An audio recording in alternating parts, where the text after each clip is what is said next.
Hello दोस्तों, नमस्कार। मेरा नाम है विनय और आप देख रहे हैं विनय की पाठशाला। आज हम लोग इस वीडियो में कक्षा 6 की गणित की इकाई 9 की अभ्यास 9A के प्रश्नों को सॉल्व करेंगे। तो बिना देखे शुरू करते हैं आज की क्लास।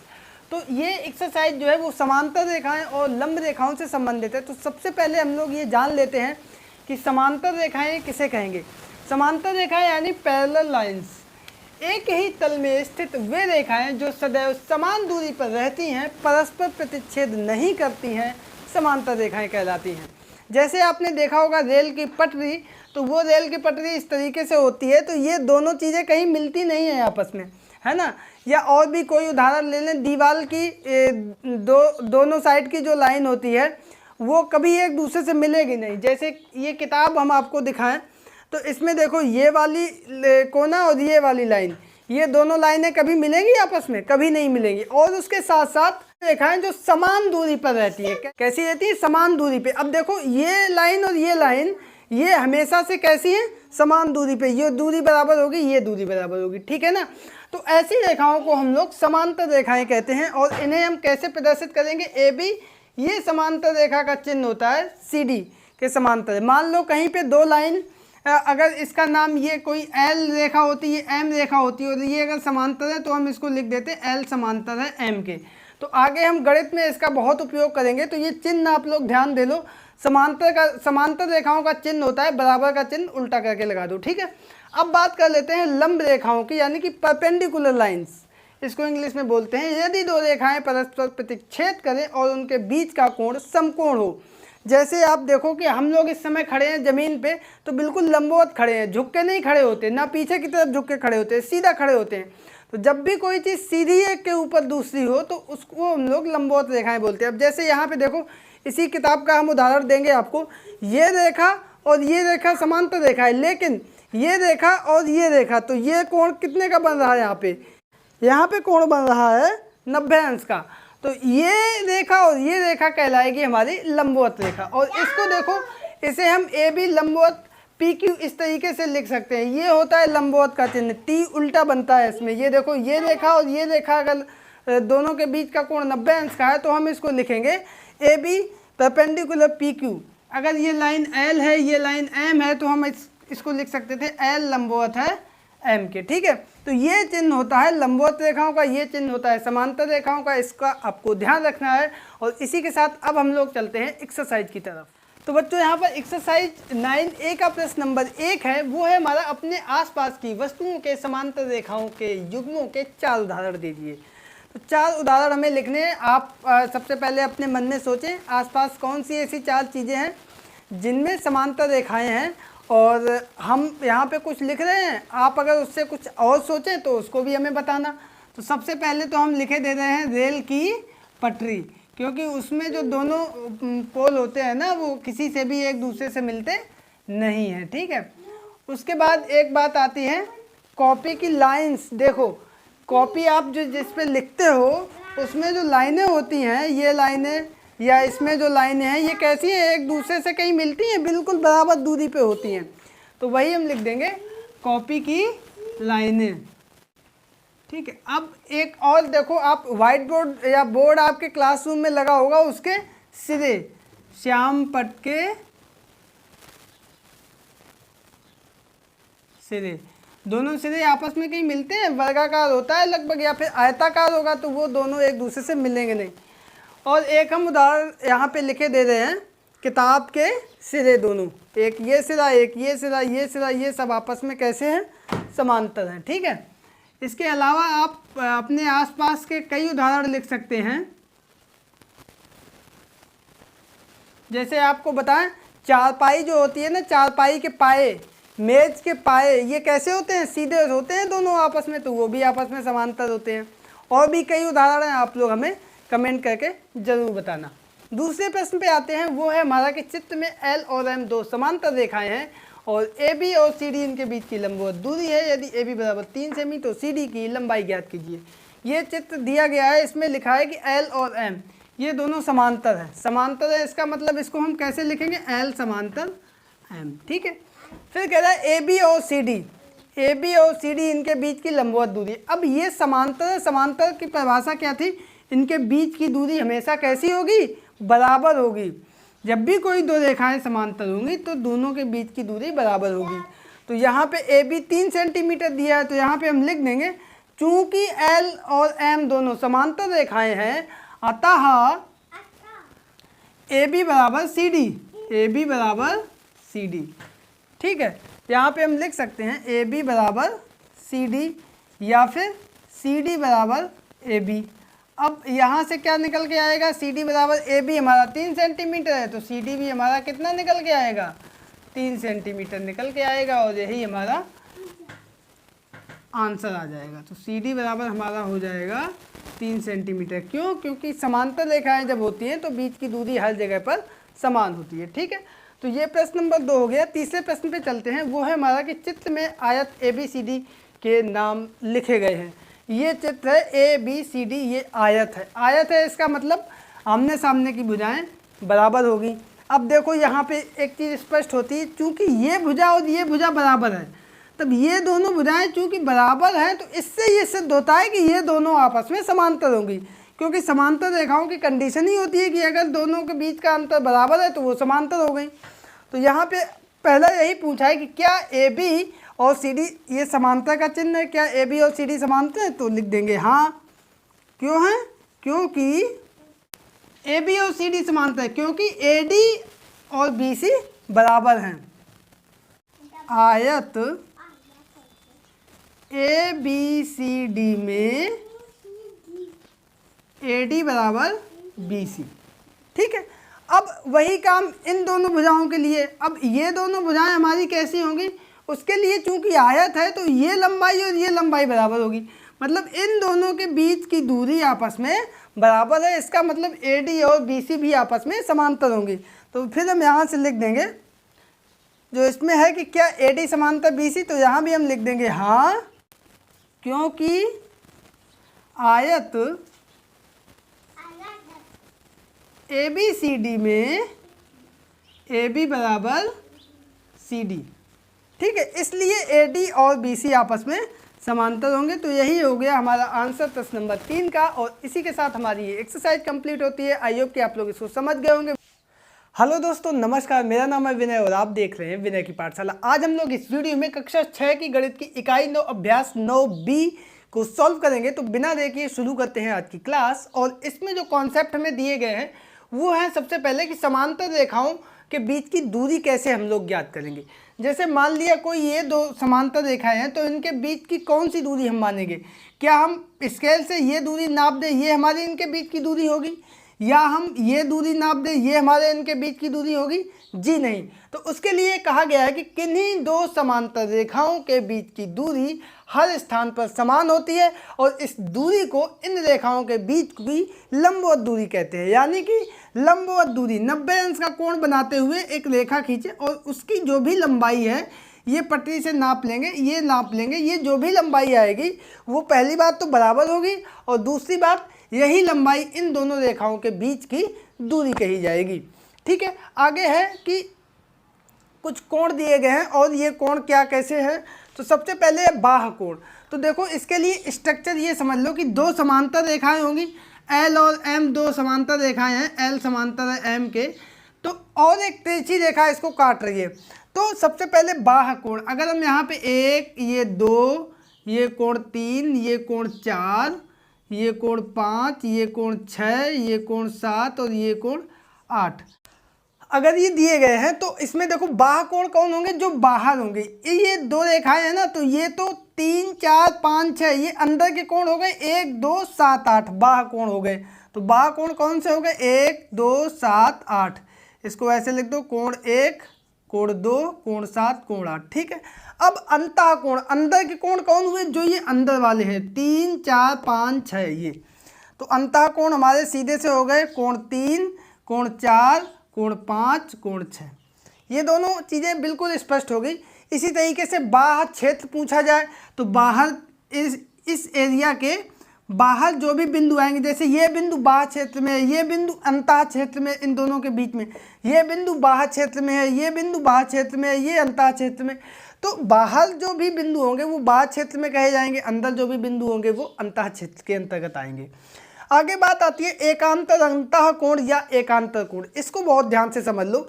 देखो पहली बात तो ये अंदर के कोण है, इसमें अंतः कोण शब्द लगा है और या फिर कहीं कहीं पे सीधा सा एकांतर कोण कह दिया जाता है। तो वहाँ पे हमें अंदर के कोण होंगे, लेकिन एक अंतर से होगा। अब देखो कैसे होगा, ये और ये कोण कैसे हैं, एकांतर है।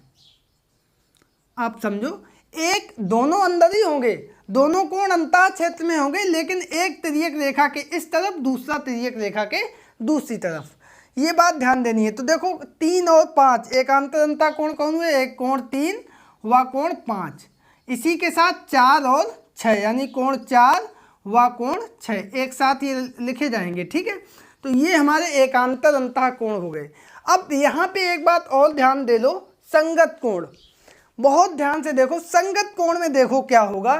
संगत मतलब नाम से स्पष्ट है कि संगत में क्या होता है, एक जैसे हो जाते हैं। नहीं कहते कि अगर गलत बच्चे की संगत करोगे तो गलत हो जाओगे, अच्छे बच्चे की संगत करोगे तो अच्छे हो जाओगे, यानी कि जैसा वो है वैसे ही तुम भी हो जाओगे।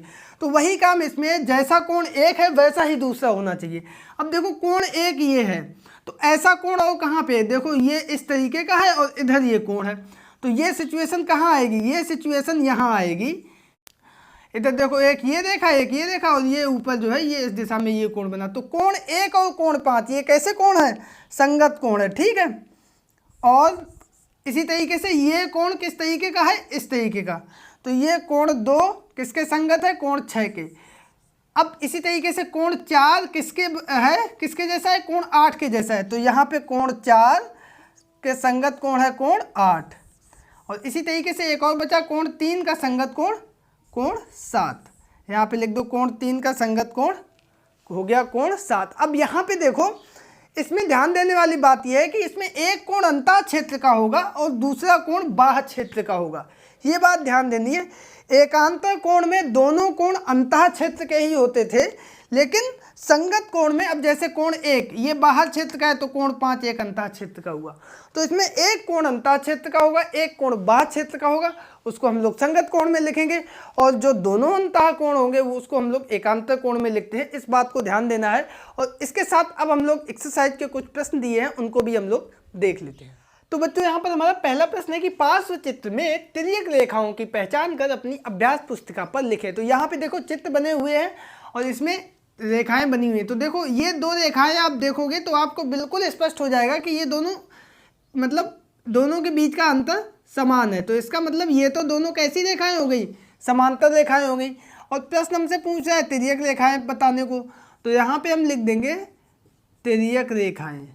अब देखो ये तो दोनों समांतर होंगी, तो कौन कौन सी बची, ये दोनों। और ये दोनों स्पष्ट हो रहा है कि इसमें अंतर ज़्यादा है, इधर अंतर कम है। तो ये एन और के रेखा जो है लिख दो, रेखा एन व रेखा के, ये कैसी रेखाएं हो गई, ये हमारी तिर्यक रेखाएं स्पष्ट समझ में आ रही, क्योंकि ये अंतर ज़्यादा है और ये अंतर यहाँ पे कम है, दोनों के बीच का अंतर बराबर नहीं है, ठीक है।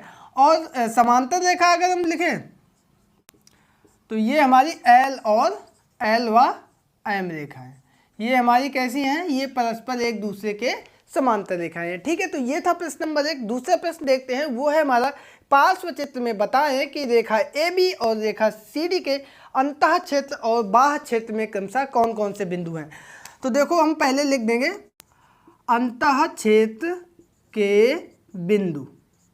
तो यहाँ पे देखो क्या आएगा, अंतः क्षेत्र मतलब ये दोनों रेखाओं के अंदर जो बिंदु है। तो एक ये G, एक ये H और एक ये J, A B C D E F, ये इन्हीं रेखाओं पे है। तो ये ना तो अंतः क्षेत्र में है ना बाह्य क्षेत्र में है, ठीक है। तो यहाँ पे हम लिख देंगे G H व J। अब बाह्य क्षेत्र की बात आती है, तो अब हम लिख देंगे बाह्य क्षेत्र के बिंदु। तो बाह्य क्षेत्र में देखो बाहर एक ये I L K, और कोई है, और तो कोई है नहीं।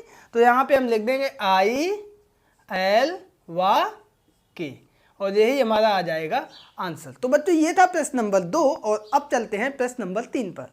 तो बच्चों यहाँ पर हमारा तीसरा प्रश्न है कि पार्श्व चित्र को देखकर रिक्त स्थानों की पूर्ति अपनी अभ्यास पुस्तिका पर कीजिए। तो यहाँ पे देखो 2 रेखाएं हैं और उसको एक तिर्यक रेखा काट रही है, और यहाँ पे कोण दिए गए 1 2 3 4 5 6 7 8। यहाँ पे देखो कह रहा है कोण 2 और डैश इसका एकांतर कोण है। तो कोण 2 हमारा ये है, इसका एकांतर कोण कौन होगा? अभी आपको बताया था एकांतर कोण हमेशा अंतः कोण ही होता है और विपरीत दिशा में होता है। तो ये होगा इसका 8 वाला, तो यानी कि भरा जाएगा कोण 8। ठीक है, फिर कह रहा है कोण 2 और इसका संगत कोण, संगत यानी उसी के जैसा। तो जैसा ये 2 इस दिशा में है, ये इस तरीके से बन रहा है, इसका मतलब ये कहाँ बनेगा? इस दिशा में बनेगा ये। तो ये हो गया हमारा कोण 6। और इसमें देखो एक कोण अंदर होता है, एक बाहर होता है, तो 2 अंदर है 6 बाहर है। ठीक है, आगे कह रहा है कोण 2 और ये तिर्यक रेखा के एक ही ओर स्थित अंतः कोण है। तो देखो कोण 2 और अंतः कोण पूछ रहा है एक ही ओर, तो एक ही ओर कौन से हुए? ये हुआ, तो ये 2 है और ये कौन बचा? 5। तो ये हो गया हमारा कोण 5, इसमें भरा जाएगा। ठीक है, आगे कह रहा है कि कोण 3 और तिर्यक रेखा के एक ही ओर स्थित है। कोण 3, अब देखो यहाँ पे कोण 3 और एक ही ओर स्थित कौन सा है? अंतः कोण होगा, तो ये इधर ये 3 हुआ, इधर ये 8 है, तो ये होगा इधर कोण 8। तो ये हमारे रिक्त स्थान हो गए। आई होप कि आप लोग इसको समझ गए होंगे। और अब चलते हैं इस एक्सरसाइज के अंतिम प्रश्न यानी प्रश्न नंबर 4 पर। तो बच्चों यहाँ पर हमारा प्रश्न नंबर 4 है कि पार्श्व चित्र को देखकर उत्तर दीजिए। ये इधर चित्र बना है, कुछ प्रश्न लिखे हुए हैं, इनके उत्तर हमें देने हैं और वही कोणों से संबंधित होंगे। तो पहला है कि एकांतर कोणों के युग्मों के नाम बताइए। तो एकांतर कोण आपको मैंने बताया था, सबसे पहली बात अंदर के कोण होते हैं और एक दूसरे के दूसरी तरफ होते हैं, यानी 2, 3, 7, 6, ये है हमारे एकांतर कोण। तो कोण 2, कोण 3 और कोण 7 व कोण 6, तो ये तो हो गए हमारे एकांतर कोण। ठीक है, आगे प्रश्न कह रहा है कि संगत कोणों के युग्म बताइए। अब संगत कोण देखो, यहाँ पे संगत कोण क्या होंगे? एक जैसे। तो ये एक जो है ये हमारा इसके बराबर होगा, तो ये कोण 1, कोण 3। इसके बाद कोण 7 किसके बराबर होगा? कोण 4 के। कोण 7 कोण 4 के संगत है। 8 की संगत किससे? 6 से। कोण 8 की संगत है कोण 6 से। और एक और बचा, कोण 2 की संगत है कोण 5 से। कोण 2 की संगत है कोण 5 से। तो ये हो गए हमारे संगत कोण। ठीक है, आगे प्रश्न कह रहा है तिर्यक रेखा के एक ही ओर स्थित अंतः कोणों के नाम बताइए। अब देखो तिर्यक रेखा इसमें कौन है? सबसे पहले ये देखो, तो ये दोनों रेखाएं, इसको चित्र को हम थोड़ा सा ऐसा करें। ठीक है, तो जब हम ऐसा करेंगे तो ये चित्र होगा ऐसा। तो ये वाली हमारी तिरछी रेखा है, इसके एक ही ओर स्थित अंतः कोण यानी 7 और 3 और 2 और 6। तो कोण 7 कोण 3 ये हो गए, और कोण 2 और कोण 6 ये तिर्यक रेखा के एक ही ओर स्थित है। ठीक है, आगे प्रश्न कह रहा है कि तिर्यक रेखा के एक ही ओर स्थित बाह्य कोणों के नाम बताइए। अब देखो फिर से यहाँ पे ये हमने चित्र इस तरीके से किया है, तो ये तिर्यक रेखा है, तो बाह्य यानी इसके बाहर और इसके बाहर। तो ये और ये एक तरफ 1 और 4, कोण 1 कोण 4, और वही दूसरा है 8 और 5। अब यहाँ पे आप आंसर अगर देखेंगे तो आंसर दूसरा दिया है, तो मेरे विचार से आंसर गलत दिया है, ये आंसर बिल्कुल सही है, आप लोग इस पर विश्वास कर सकते हैं। और इसी के साथ हमारा प्रश्न नंबर 4 कंप्लीट हुआ और इसी के साथ हमारी ये एक्सरसाइज 9B कंप्लीट होती है। आई होप कि आपको ये एक्सरसाइज समझ में आई होगी।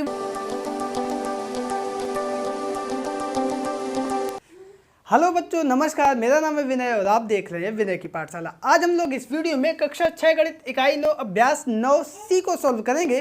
तो चलते हैं व्हाइट बोर्ड पर और शुरू करते हैं आज की क्लास। और सबसे पहले इसमें देख लेते हैं कि इस एक्सरसाइज से संबंधित मुख्य बिंदु क्या है। तो पिछले वीडियो में जैसा कि हमने देखा था कि 2 रेखाएं और उसको एक तिर्यक रेखा काटे, उससे संबंधित संगत कोण, एकांतर कोण, अंतः कोण, बाह्य कोण, इसके बारे में जानकारी ली थी। अब हम इस एक्सरसाइज में आ गए, यानी ये पिछली एक्सरसाइज से संबंधित था, ये चित्र इस एक्सरसाइज से संबंधित है। और इसमें हम लोग पढ़ेंगे कि 2 समांतर रेखाओं और उनको एक तिर्यक रेखा काटे तो उनके द्वारा जो बने कोण हैं उनमें क्या संबंध है, कैसे कोण होंगे, क्या कुछ होगा, उसके बारे में जानेंगे। तो देखो पिछली एक्सरसाइज में ये दोनों रेखाएं जो थी वो कैसी भी हो सकती थी, तिरछी हो सकती थी या समांतर हो सकती थी, और एक तिर्यक रेखा काटती थी। इसमें क्या है, ये दोनों रेखाएं कैसी हैं? समांतर हैं। P और Q समांतर रेखाएं हैं। ठीक है, और इनको एक तिर्यक रेखा काट रही है, तो हमने कोणों का नाम दे दिया 1 2 3 4 5 6 7 8। तो इसमें जो है मुख्य 3 बिंदु आ जाते हैं। तो पहला ये है कि यदि एक तिर्यक रेखा 2 समांतर रेखाओं को काटती है तो उनके संगत कोण बराबर होते हैं। अब यहाँ पे देखो संगत कोण कौन होंगे, पिछले वीडियो में चर्चा की थी। 1 का संगत 5, 2 का संगत 6, 4 का संगत 8, 3 का संगत 7। तो आप लोग चित्र बना के नाप के भी देख सकते हैं, तुरंत आपको पता चल जाएगा। तो ये संगत कोण बराबर होंगे, यानी कोण 1 बराबर होगा कोण 5 के, इसी प्रकार कोण 2 बराबर होगा कोण 6 के, इसी प्रकार से कोण 3 बराबर होगा कोण 7 के, और अंत में कोण 4 जो है वो बराबर होगा कोण 8 के। ठीक है, तो ये तो नियम हो गया पहला। दूसरा नियम है कि यदि एक तिर्यक रेखा दो समांतर रेखाओं को काटती है, यानी यही काम अगर होता है, तो उनके एकांतर कोण बराबर होते हैं। एकांतर कोण क्या होते हैं? अंतः कोण होते हैं, और ये 3, 5 और 4, 6। तो यहाँ पे कोण 3 बराबर कोण 5 और कोण 4 बराबर कोण 6। ठीक है, तो ये अंतः कोण हो गए और ये बराबर होते हैं। ठीक है, अब एक नियम और इसमें से निकल के आता है कि यदि तिर्यक रेखा दो समांतर रेखाओं को काटती है, यानी यही चित्र दो समांतर रेखाएं एक तिर्यक रेखा काटे, तो एक ओर के अंतः कोणों का योग 180 अंश होता है। अब देखो, एक ओर के अंतः कोण, ये तिर्यक रेखा के इस ओर के अंतः कोण कौन से हैं? 4 और 5, और इस ओर के अंतः कोण है 3 और 6। तो 4 धन कोण 5 बराबर 180 अंश। उसी प्रकार से कोण 3 धन कोण 6 बराबर 180 अंश, यानी 180 अंश का मतलब समपूरक कोण,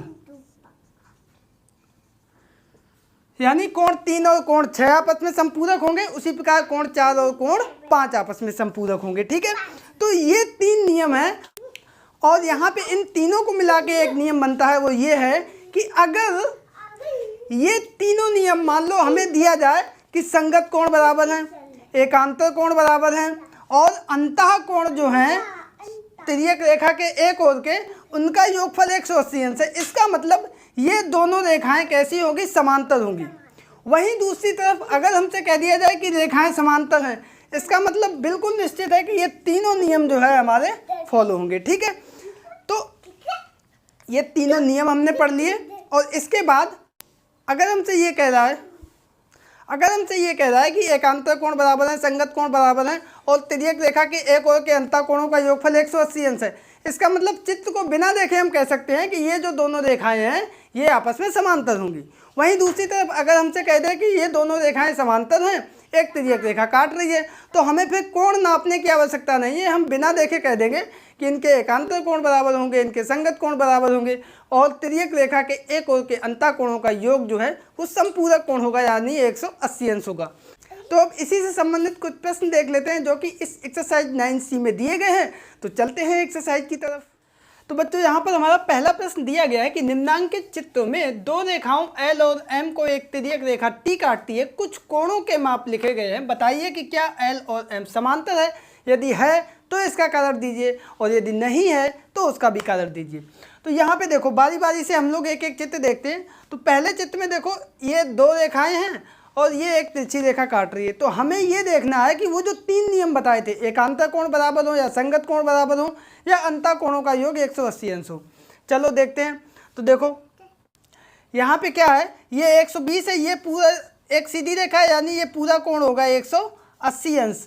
तो ये 180 में से 120 घटा देंगे, ये आएगा 60 अंश। ये कितना आएगा? 60 अंश। अब देखो यहाँ पे ये 50 अंश है, ये 60 अंश है। ये कोण कैसे हुए?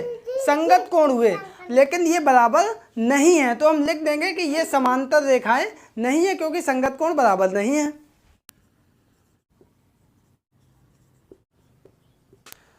तो वही हमने लिख दिया है कि यहाँ संगत कोण बराबर नहीं है, अतः रेखाएं L और M समांतर नहीं है। दूसरे चित्र पर देखते हैं, और वो है हमारा कि यहाँ पे भी देखो दो कोण दिए गए हैं। अब यहाँ पे ये 125 है, पूरा 180 अंश होता है, ये पूरा 180। तो ये कितना होगा? 180 में से 125 घटा देंगे, तो 180 माइनस 125, 80 में से 25 घटा दो, 70, 60, 55। तो ये कोण हमारा कितना हुआ? 55 अंश। अब ये कोण कैसे हैं? ये दोनों एकांतर कोण है। कैसे कोण है? एकांतर कोण है, और वो आपस में बराबर नहीं है। ठीक है, तो या फिर ये एक पूरी लाइन है, तो ये पूरा कोण होगा 180 अंश। ठीक है, और यहाँ पे 125 है, तो ये कितना होगा? 180 में से 125 घटा देंगे, तो ये होगा हमारा 55 अंश। अब देखो, ये भी 60 अंश और ये है 55 अंश, और जबकि कोण है ये संगत कोण। तो ये लाइन जो लिखी है वही यहाँ पे हो जाएगी कि ये संगत कोण आपस में बराबर नहीं है, और पिछले वीडियो में हमने पढ़ा था अगर संगत कोण बराबर नहीं है तो वो रेखाएं समांतर नहीं है, अगर संगत कोण बराबर है तभी रेखाएं समांतर होंगी। तो यही पूरी चीज़ हम कॉपी करके यहाँ लिख देंगे, क्योंकि संगत कोण बराबर नहीं है अतः रेखाएं समांतर नहीं है। ठीक है, लास्ट वाले चित्र में देखते हैं। यहाँ पे देखो 35 अंश है, ये 135 अंश है, वही काम यहाँ पे पूरा कोण होगा 180 अंश। तो यहाँ पे 180 में 135 घटा देंगे तो 180 में 35, 50, 30, 80, 45 अंश बचेगा। ठीक है, 45 अंश और ये है 35 अंश। अब देखो यहाँ पे ये भी कोण इधर है, ये कोण इधर है, यानी ये कोण है संगत कोण जो कि आपस में बराबर नहीं है। तो वही लाइन जो हमने यहाँ पे लिखा था वही यहाँ पे लिख देंगे, चूँकि यहाँ संगत कोण बराबर नहीं है अतः ये रेखाएं एल और एम समांतर नहीं है, सीधी सी बात। तो तीनों चित्रों में संगत कोण बराबर नहीं थे, एकांतर कोण बराबर नहीं थे, इस वजह से ये रेखाएं समांतर नहीं है। तो ये था प्रश्न नंबर 1 और अब देखते हैं प्रश्न नंबर 2 को। तो बच्चों यहाँ पर हमारा दूसरा प्रश्न है कि चित्र में ए बी समांतर है सी डी के, सी डी समांतर है ई एफ के, क्या ए बी समांतर होगा ई एफ के, कारण बताइए। देखो ये कह रहा है प्रश्न कि ये तो हमें दिया है कि ये इसके समांतर है, ए बी समांतर है सी डी के, ये इसके समांतर दिया है और सी डी समांतर दिया है ई एफ के, यानी ये इसके समांतर दिया है। तो पूछ रहा है प्रश्न कि क्या ये और ये आपस में समांतर होंगे। तो देखो ये इसके बराबर दिया है, इसका मतलब ये संगत कोण आपस में बराबर है, लिख देंगे चूंकि दिया है, क्या दिया है, ए बी समांतर सी डी, अतः इसके संगत कोण बराबर होंगे। और संगत कोण क्या है, कोण 1 बराबर कोण 2। फिर से दिया है, पुनः दिया है, अब की बार क्या दिया है कि सी डी समांतर है ई एफ के, अतः इन दोनों के संगत कोण बराबर होंगे, यानी 2 और 3 बराबर होंगे, कोण 2 बराबर कोण 3। अब यहाँ से हम निकालेंगे, अब क्या हम करेंगे, ये देखो समीकरण 1 और समीकरण 2 इसको दे दिया, 1 व 2 से कोण 1 बराबर कोण 2 और कोण 2 बराबर कोण 3 है, तो बराबर कोण 3 हो गया।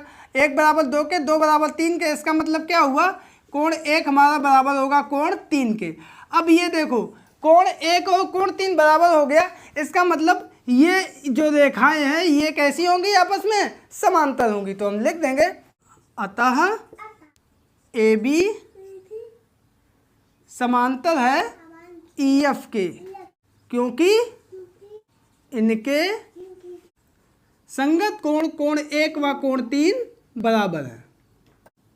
ठीक है, यही आ गया आंसर, पूरा हमने डिटेल में इसको लिख दिया है। तो ये था प्रश्न नंबर 2, बहुत आसान था, सीधी सी बात है। ये दोनों समांतर थे यानी ये दोनों कोण बराबर है, ये दोनों समांतर थे यानी ये दोनों कोण बराबर है, ये इसके बराबर, ये इसके बराबर, इसका मतलब ये इसके बराबर। अब ये दोनों बराबर हो गए, इसका मतलब ये दोनों भी समांतर हो गए। ठीक है, तो अब हम चलते हैं प्रश्न नंबर 3 पर, और वो है हमारा कि चित्र में कोण 1 और कोण 2 समान है, कारण बताइए जिससे ये सिद्ध हो सके कि एल और एम समांतर है। बहुत आसान प्रश्न है, ये दोनों कोण बराबर हैं, तो हम लिख देंगे यहाँ पे सीधा सा, चूंकि कोण 1 व कोण 2 रेखाओं एल व एम के संगत कोण हैं और समान हैं, अतः रेखाएं एल व एम आपस में समांतर होंगी।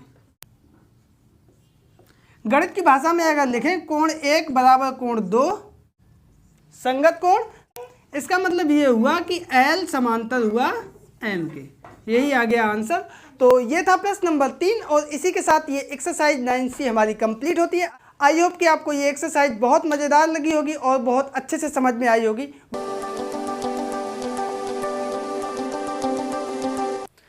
हेलो बच्चों, नमस्कार, मेरा नाम है विनय और आप देख रहे हैं विनय की पाठशाला। आज हम लोग इस वीडियो में कक्षा 6 गणित इकाई 9 दक्षता अभ्यास 9 के प्रश्नों को सॉल्व करेंगे। तो बिना देर किए शुरू करते हैं आज की क्लास और देखते हैं आज का प्रश्न नंबर 1। तो वो हमारा दिया गया है, नीचे दिए गए चित्रों को देखकर एकांतर कोणों के युग्म लिखिए। ये 2 चित्र दिए गए हैं, एकांतर कोण इसमें कहाँ कहाँ पे बन रहे हैं वो हमें लिखना है। तो सबसे पहली बात, एकांतर कोण के बारे में, ये अंतः कोण होते हैं और विपरीत दिशा में होते हैं। जैसे ये इसका एकांतर कोण होगा ये और इसका एकांतर कोण होगा ये, तो इन्हीं दोनों को हम यहाँ पे लिख देंगे। तो ये होगा बी क्यू आर, कोण बी क्यू आर, और एकांतर कौन होगा, इसका एकांतर ये होगा, यानी CRQ, कोण CRQ। ठीक, अब ये कोण कैसे लिखेंगे, AQR, कोण AQR। जहाँ पे कोण बना होता है उसके इधर से एक बिंदु और आगे का एक बिंदु। अब इसका एकांतर है ये, अब ये कोण है तो ये कैसे लिखेंगे, DRQ या फिर QRD, कुछ भी लिख दो। तो कोण DRQ, तो ये हो गए एकांतर कोण, यही हमारा आंसर आ गया। ठीक है, इस वाले चित्र में देखो तो देखो ये समांतर रेखा है और ये एक तिर्यक रेखा काट रही है। तो एकांतर कोण कौन होगा, एक का होगा 4 और 2 का होगा 3। या तो इसे ऐसे लिख दो, कोण 1 कोमा कोण 4 व कोण 2 कोमा कोण 3, यही हमारा आंसर आ जाएगा। अगर हम डिटेल में लिखें जैसे हमने इधर लिखा था तो लिखेंगे DCA, कोण DCA, कोण कौन सा इसका एकांतर होगा, CAB, कोण CAB। और दूसरा कोण एकांतर 3 वाला BCA, कोण BCA, इसको ACB भी लिख सकते हैं। ठीक है, इसका ये कोण DAC, कोण DAC। तो ये आ गया आंसर प्रश्न नंबर 1 का। आई होप आप लोग इसको बहुत अच्छे से समझ गए होंगे। ठीक है, एक बार चेक कर लेना कहीं पे लिखने में कोई गलती ना हो गई हो। तो अब चलते हैं दूसरे प्रश्न पर, और वो हमारा दिया गया है कि नीचे दिए चित्रों में समांतर रेखाओं के जोड़े को बताइए तथा तिर्यक रेखाओं के नाम लिखिए। यहाँ पर समांतर रेखा और तिर्यक रेखा लिखनी है।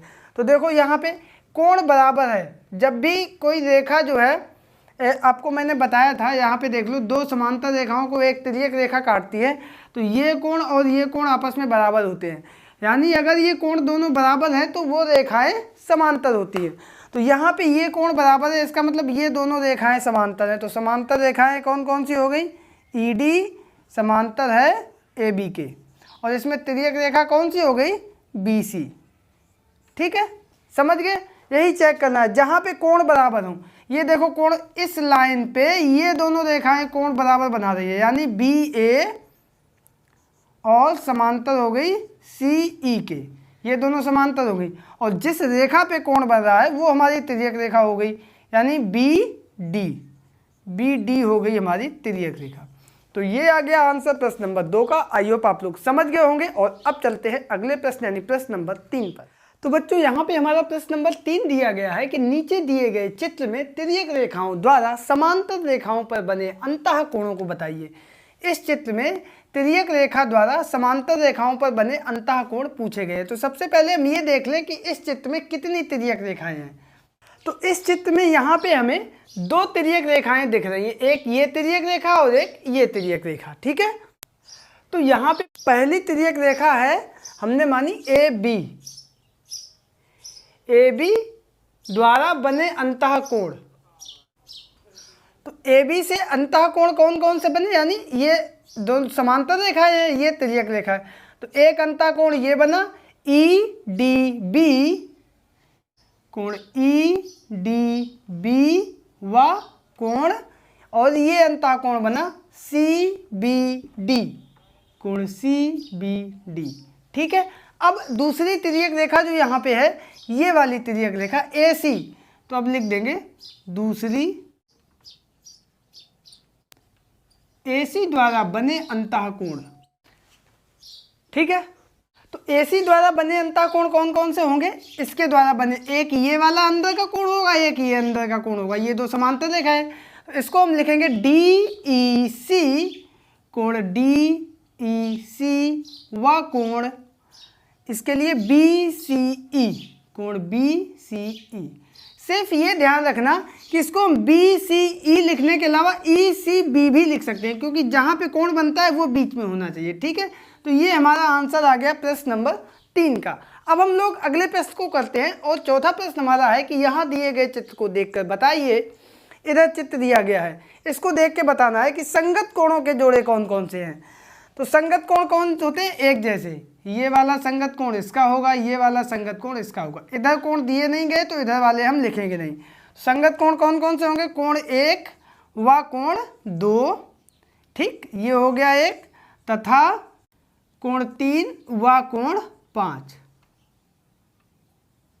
कोण 5 ये संगत कोण होगा। ठीक है, दूसरा पॉइंट है तिर्यक रेखा के एक और बने अंतः कोणों के जोड़े कौन कौन से हैं। तो तिर्यक रेखा के एक और अंतः कोण, इधर तो ये बना नहीं है तो ये लिखेंगे नहीं, ये हुआ 3 और 2, तो एक आंसर आएगा कोण 3 व कोण 2। बहुत आसान प्रश्न है, आप एक बार इसको समझ जाए केवल। आगे है कि एकांतर कोणों के जोड़े कौन कौन से हैं। एकांतर कोण यानी एकांतर अंतः कोण, तो 3 और 4 बताया था आपको, ये और इधर है नहीं तो ये होगा नहीं, तो ये आंसर आएगा सीधा सा कोण 3 व कोण 4। तो यही हमारा आ गया आंसर प्रश्न नंबर 4 का। आई होप आप लोग इसको समझ गए होंगे। और अब चलते हैं अगले प्रश्न यानी प्रश्न नंबर 5 पर। तो बच्चों यहाँ पर हमारा प्रश्न नंबर 5 दिया गया है कि यदि दो समांतर रेखाओं को एक तिर्यक रेखा काटे तो निम्नलिखित कथनों में से सही कथनों को छांटिए। यहाँ पर कुछ कथन दिए गए हैं और सही और गलत हमें बताना है। कह रहा है कि दो समांतर रेखाएं हैं, उसको एक तिर्यक रेखा काटे तो क्या सिचुएशन होगी। ठीक है, तो देखो पहला है एकांतर कोणों के दो जोड़े होते हैं। एकांतर कोण यानी एकांतर अंतः कोण, एक ये जोड़ा होता है ये और ये, और दूसरा ये और ये दो जोड़े होते हैं। इसका मतलब ये कथन हमारा सही है। कैसा है? सही है। ठीक है, सत्य है। दूसरा कह रहा है प्रत्येक अंतः कोण के लिए एक संगत कोण होता है। तो देखो अंतः कोण अगर ये है तो इसका संगत कोण कौन होगा? ये वाला होगा। ये वाला अंतः कोण है तो इसका संगत कोण ये होगा। ये वाला अगर अंतः कोण है तो इसका संगत कोण ये होगा, और ये वाला अंतः कोण अगर है तो इसका संगत कोण ये होगा। इसका मतलब ये भी हमारा सही लिखा है। ठीक है, आगे प्रश्न कह रहा है कि संगत कोण सदैव बराबर होते हैं। संगत कोण, इसका संगत ये, इसका संगत ये, इसका संगत ये, इसका संगत ये सभी कोण हमेशा बराबर होते हैं, तो ये भी हमारा सही है। ठीक है, अंत में कह रहा है कि एकांतर कोण सदैव बराबर होते हैं। ये भी आपको बताया था, दो समांतर रेखाओं को अगर तिर्यक रेखा काटेगी तो ये दोनों एकांतर कोण आपस में बराबर होते हैं, तो ये भी हमारा सही लिखा है। तो सभी विकल्प जो चारों थे वो चारों हमारे यहाँ पे सही है। ठीक है, आगे प्रश्न हमारा दिया गया है कि नीचे दिए गए चित्र में कोण क्यू आर एस कितना होगा जबकि पी क्यू समांतर है आर एस के। ये दोनों रेखाएं समांतर हैं, एक तिर्यक रेखा काट रही है, तो इसका मतलब ये हमारे कोण बने एकांतर कोण, एकांतर अंतः कोण। तो जब दो रेखाएं समांतर होती हैं, एक तिर्यक रेखा काटती है, तो ये अंतः कोण हमारे बराबर होते हैं। तो लिख देंगे यहाँ पे प्रश्नानुसार कोण पी क्यू आर बराबर कोण क्यू आर एस। तो पी क्यू आर है 30 अंश, तो 30 अंश बराबर कोण क्यू आर एस। तो यहाँ पे हमारा कोण क्यू आर एस बराबर आ गया 30 अंश, और यही हमारा आ गया आंसर। ठीक है, तो ये था प्रश्न नंबर 6। आई होप आप लोग इसको बहुत अच्छे से समझ गए होंगे। और अब चलते हैं प्रश्न नंबर 7 पर। तो बच्चों यहाँ पर हमारा प्रश्न नंबर 7 है कि 5.4 सेमी का एक रेखाखंड खींचिए। इसमें 3.2 सेमी दूरी पर गुनिया और पटरी की सहायता से एक समांतर रेखा खींचिए। तो सबसे पहले हम 5.4 सेमी का एक रेखाखंड खींच लेंगे। तो आप भी अपने पे इस तरीके से 5.4 का एक रेखाखंड खींच लेना। ठीक है, 5.4 सेमी। अब प्रश्न ये कह रहा है कि गुनिया की सहायता से 3.2 सेमी। तो ये अगर हम गुनिया ले लें तो 3.2 सेमी ये इतना हुआ। ठीक है, तो 3.2 सेमी का यहाँ से लगा देंगे इधर, ठीक, और 3.2 सेमी का इधर भी लगा देंगे। अब ये जो लाइन आई इसको हम खींच देंगे। वैसे एक तरीका इसमें ये है कि 3.2 सेमी का यहाँ से ये समांतर है, यानी ये बिल्कुल सीध में है, और ये 3.2 यहाँ पे आ गया। ये इधर पूरा सीध में है, ये 3.2 इधर पे आ गया। तो ये जो है इसका पूरा खींच देंगे यहाँ पे। तो जो भी मेथड आपको सही लगे, ये हमसे थोड़ा सा आपको बिल्कुल समांतर नहीं दिख रहा होगा, आप लोग जब कॉपी पे करेंगे तो बिल्कुल समांतर आएगा। तो ये बीच की दूरी हो जाएगी 3.2 सेमी। ठीक है, आगे प्रश्न कह रहा है कि निम्नलिखित चित्र में दी गई समांतर रेखाओं के बीच की लांबिक दूरी गुनिया व पटरी की सहायता से ज्ञात कीजिए। इनके बीच की दूरी पता करनी है। तो देखो बीच की दूरी यहाँ से ऐसे रख के नाप लोगे। तो ये काम हम आपको होमवर्क के लिए दे रहे हैं, आप लोग घर पे इसको करना। और किताब में प्रश्न दिया है उसमें से नाप के आंसर अपने नाम के साथ कमेंट बॉक्स में कमेंट करके हम तक भेज देना कि सर ये इतनी दूरी आई है, ठीक है। तो उम्मीद करते हैं आप लोग ये प्रश्न भी समझ गए होंगे। और अब चलते हैं अगले प्रश्न पर। तो बच्चों यहाँ पर हमारा अगला प्रश्न, प्रश्न नंबर 9 है कि किसी रेखा के समांतर किसी बाह्य बिंदु से पटरी व गुनिया की सहायता से रेखा किस प्रकार खींचेंगे, चित्र बनाकर बताइए।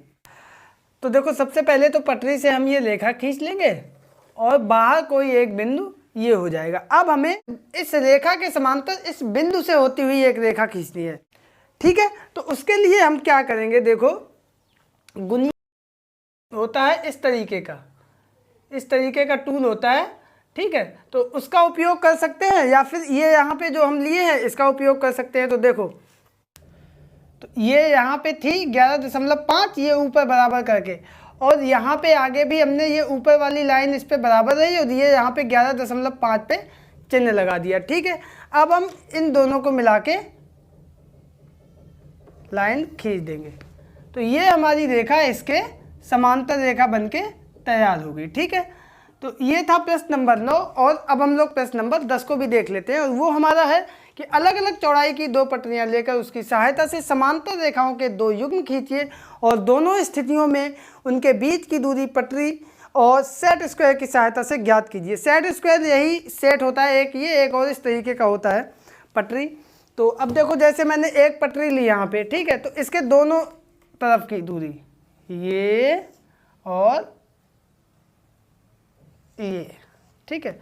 हमसे स्केल थोड़ी हिल गई है, ऐसे आप खींच लोगे। दूसरी एक स्केल लोगे जो इससे थोड़ी ज़्यादा चौड़ी हो, मान लिया हमने ये स्केल थी, ठीक। अब इनके दोनों के बीच की दूरी कैसे हम निकालेंगे, इसी की सहायता से।